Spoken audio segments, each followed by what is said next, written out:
Meyer is the best, ah da da da. We said Meyer is the best, ah da da da. I said Meyer is the best, ah da da da. We said Meyer is the best.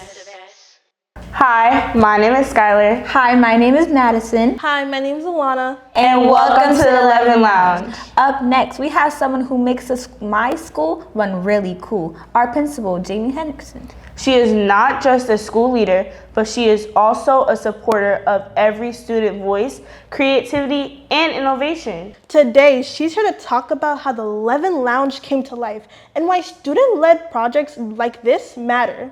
Principal Hendrickson, welcome to the Levin Lounge. We're excited to have you here. I'm excited to be here. What made you say yes to turning into an empty classroom into the Levin Lounge podcast? Student request. 2 years ago, I had a student show me an Instagram video of him on 42nd Street with his friends, and they were out on the street interviewing people.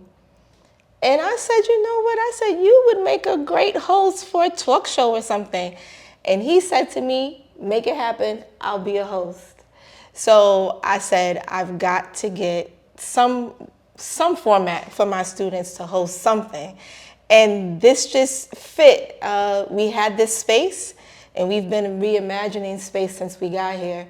So I said, why not come on and let's make a podcast? I know that's the it thing nowadays, and I wanted it to be something that was sustainable so you all could consistently grow and get that experience. So it was basically a student asked me, and I did it. Well, I want to thank you for that. You're welcome. Very much. Why is it important for a student to have a voice and a platform like this? It's extremely important for students to, first of all, recognize their voice and activate their voice, because the earlier on you do that, the better your decisions are going to be as you travel through this journey called life.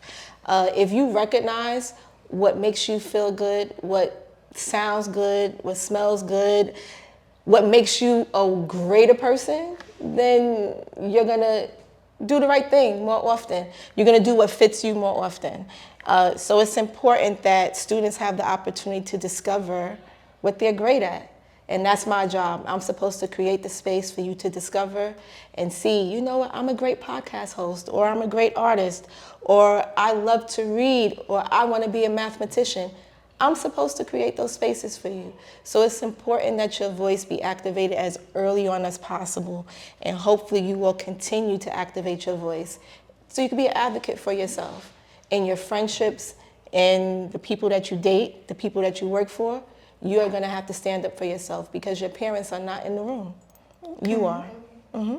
What does student leadership mean to you, and how do you see it happening at Meyer Levin? Student leadership is exactly this. It is. It looks like this. It looks like my students taking risk, intelligent risk, being courageous, being collaborative, being creative. Student leadership looks like a model of what the rest of the student body can follow. And here at Meyer Levin, you know, we want you activated in and out of the classroom. We want you being leaders of your community in and out of Meyer Levin. And that's why we try our best to cultivate so many opportunities for you to get out and see what the world is offering, and you take part in that. But student leaders are vital. If I don't create student leaders, then where will my school be when you all leave? I'm consistently creating another leader because I need the momentum to continue. And what you're doing right now is great, but imagine what we'll be able to do based on your momentum a year from now or 2 years from now, where this could possibly go, and all of the other things that the students are leading in here. So it's a work in progress, but every year we're challenging ourselves to get better, and it's because we're creating student leaders. What is your favorite part about being a principal in this school? The children. The children are the best part, because the longer I'm serving the community, the more students I get to see grow up and come back and say, you know what, Ms. Hendrickson, you didn't play around, but I appreciate it. Ms. Hendrickson, you were so this, Ms. Hendrickson, Ms. Hendrickson. And it's good to see that my time with you guys had impact. I'm happy to see my students come back and they're doing well and they're thriving and they're figuring life out. And I also love talking about sneakers with my students. I love seeing what sneakers you all wear. I love making that part of the conversation. And one day we will get an actual shoe cam because I just love sneakers. I love shoes, right? And just hearing your perspective on life, it's refreshing. So the favorite part of my job is the students. What is your perspective of being a principal? That's heavy. Principals are needed, but I don't feel that principals are respected. Principals are a vital part of the community, but the support that we receive is really minimal. So being a principal is rewarding at times, but it's very hard to navigate if you don't have a relationship with God, if you're not grounded in your own family and own belief system. Being a principal is something that the community needs, and we need leaders that will take charge and take students and staff to a place where they've never been before, a better place. But it's hard to navigate family demands, student demands, demands from Central. It can be taxing. But like my dad always tells me, you're built for this. So that's why I'm still here going strong. But it can be hard at times. And your heart is not often seen, but I choose to stay here because of the residual impact that my presence has, the residual impact that the intent of my heart has. And sometimes, more often than not, that's not seen. People just don't believe that you're here for the right reasons. But the decisions that we make should, qualify us to be leaders and be respected in the community. But it's a tough position to have. It is. So my question to you is, I know you're a principal. Yes. And you deal with a lot of upset and angry parents most of every day.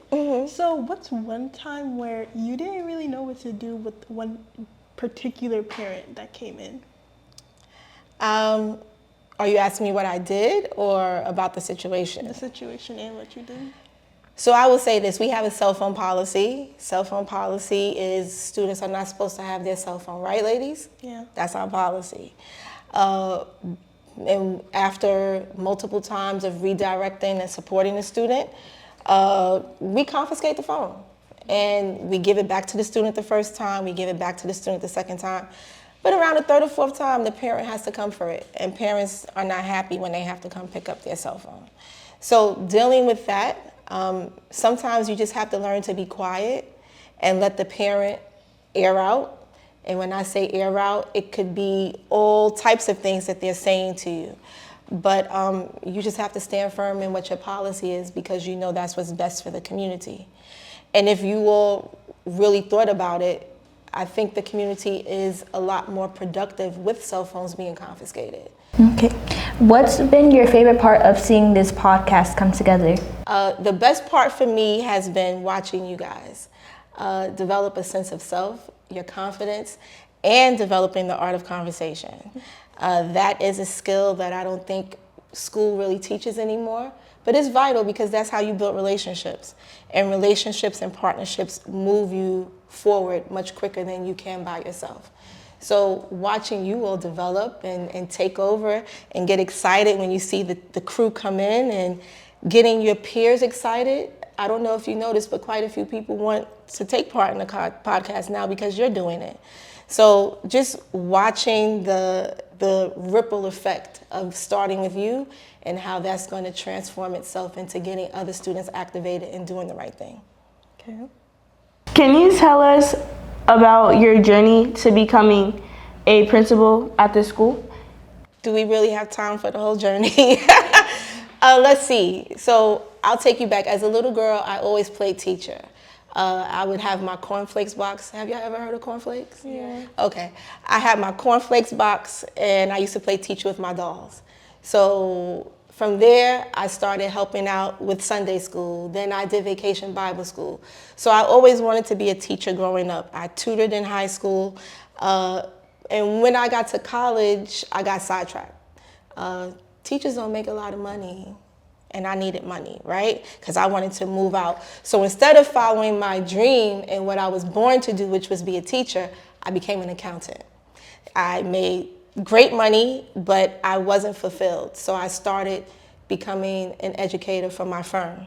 And I was, out working with kids, teaching them about becoming accountants and all that kind of stuff. And being in corporate taught me the importance of moving up in the world. And I gave myself a time frame, even in corporate. I was an associate. I knew when I was becoming a senior associate and moving up the ranks. And then I just finally said, I'm not happy. I wasn't seeing my family. I was busy seasons sleeping under the desk, washing downstairs in the gym on corporate grounds. So I said, okay, no, this is not the life for me. And I took advantage of the Teaching Fellows program. And the first time I got in, I said, oh my God, look at this pay cut. I wasn't ready. Almost 50% of my salary would be gone if I switched from corporate to becoming a teacher. So then I finally said, let me get my life together. So I did 6 months overseas. I lived in India, saved my money, cleared up my credit, came back, tried out for the fellows again, got in again, and that put me on a pathway to becoming a principal. So I came in with the corporate mindset. 2 years, I'm going to take over. 3 years, I'm moving up. It's found out that wasn't true. I had to really work my way up through the ranks. And thank God for the right people in the right position to pour into me. I was prepared for leadership, and I've been a principal for the last 5 years. If you could host your own episode of the Levin Lounge, who would your dream guest be? Oh my. I would love to meet with Michelle Obama and have a conversation with her. I would also I love music, right? So I would love to sit down with, I don't know who this person would be, but I would love to sit down with someone who makes moves in the music industry as well. I would have to do my research. And not necessarily an artist, but somebody on the back end of the business to show me the ins and outs of how people really make money in that business. But Michelle Obama would be my first choice. Okay. What do you hope students learn or gain from being part of this podcast? I'm hoping that you will see the importance of being present and being part of the conversation. I hope that you also see the importance of working together and how there's a whole team of people that make things happen. A lot of times you will feel isolated. You feel like you're the only ones going through something. But if you just sit down, come to the table and talk about stuff, you'll see that you have more in common with so many more people than what you think. I'm also hoping that you will see another option. A lot of times your parents are telling you, I want you to be this and I want you to be that. But this is a viable career. From the marketing and branding to the filming and editing to the hosting, curating the questions. I want you all to see that there's so many more options in what you can decide to do to make money. And hopefully you can realize the dream of what we are trying to do with the 7 streams of income. I'm an educator, I invest, I have my own LLC, so on, so on. But we want you all to get activated and see that you have nothing but options. Okay, for our last question today, if you had your own podcast, what would you name it? I don't know. I would have to say living your best life, because that's what I'm learning to do.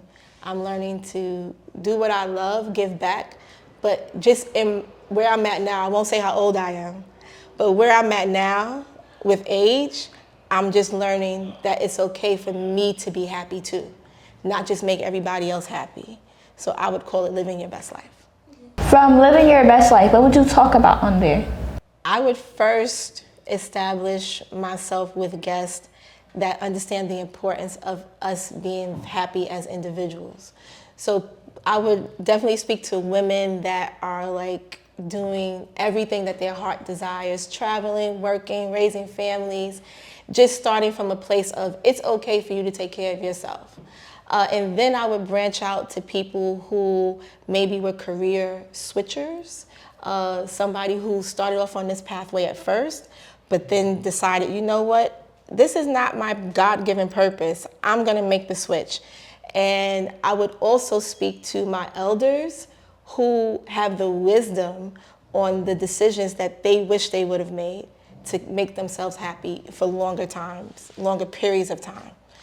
So I already have guests in mind, thank you. I'm gonna think of that, but that's the angle that I would lead in from. Like, do you have any words for, like, any positive words for the young people out there that have a dream of being a principal themselves? Oh, absolutely. I would say that regardless of your background, regardless of where you currently live, how you're currently living, you can become anything you want to. I believe that windows are an opportunity for us to look out and see beyond our current situation. And that's what I had to do. I'm the first to graduate college in my family. I grew up in the projects. It was 5 of us, single mother, all the negative things that society tries to say will stop you from achieving greatness, right?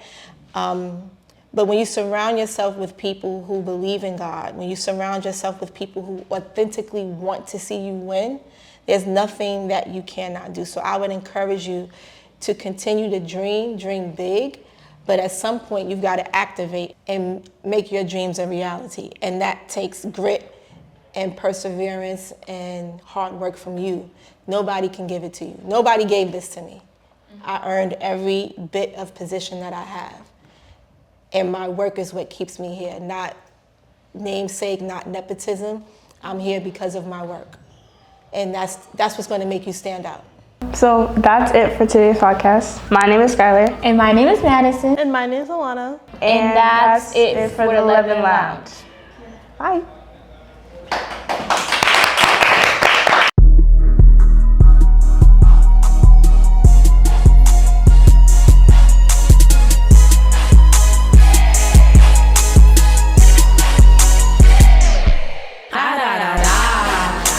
Meyer is the best, We said Meyer is the best, I said Meyer is the best, We said Meyer is the best.